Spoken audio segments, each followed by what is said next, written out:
Okay, welcome to Rain TV. Kumusta po kayo dyan? Eto ha, let's watch this video. Eto yung video na naganap noong May 17. Pero parang late na ata akong gagawa ng reaction dito, no? Kasi nga, busy, marami akong ganap. So, kahapon lang, no?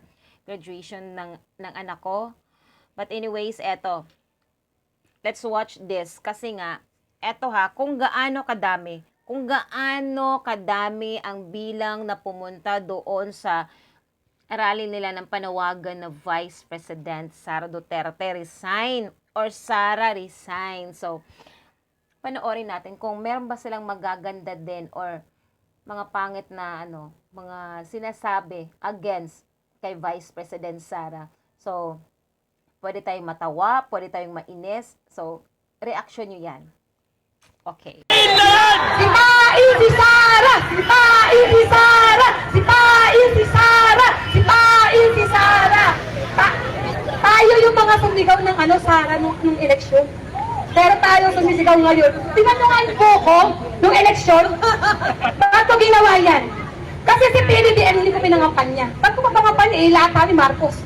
Si Sara ang pinangapan ako. Yung buhok na yan, pagpapakita ng loyalty doon sa punyetang unity. Yung pala yung unity, putang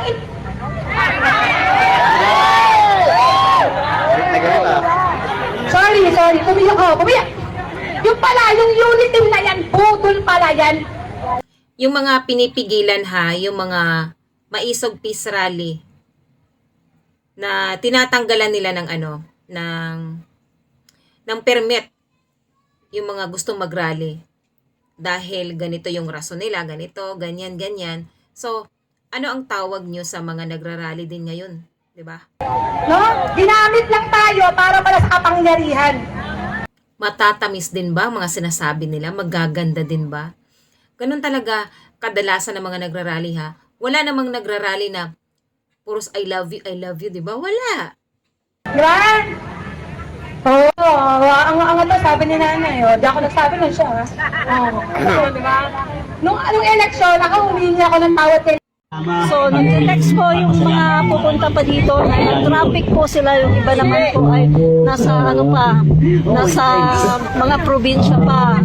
O yung iba naman talagang malapit na daw. So mga kaibigan, antay lang kayo. Maya mapupuno ito mga kaibigan. Makikita naman so mapupuno ito.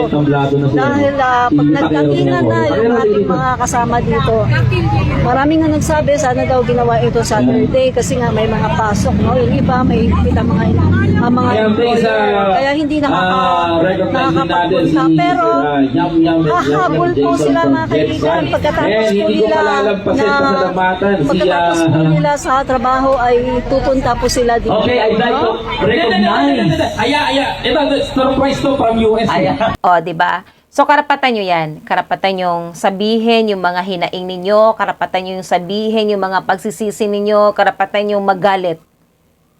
Karapatan ng bawat tao yan. Meron tayong karapatan para sabihin natin yung mga hinaing natin sa gobyerno. Diba?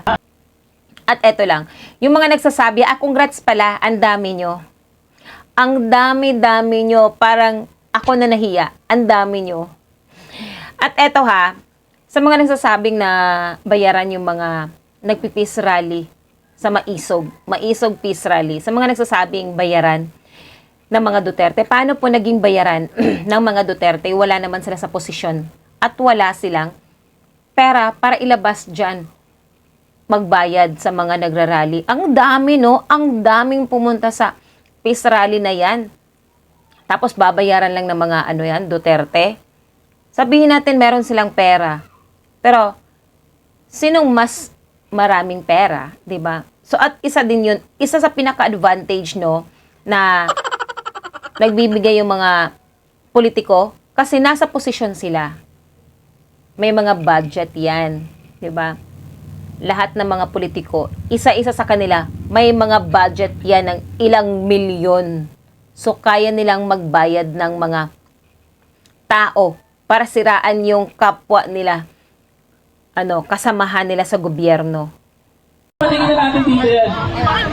Papaligin natin dito yan, mga kabayan ko. Sana nga kung ginawa ito kahit Friday, Saturday or Sunday sana. Eto na, dumating na sa punto, no? Galing pang ibang bansa si Sir Benji Contreras. Mga kaibigan, Walang dito na pakalaman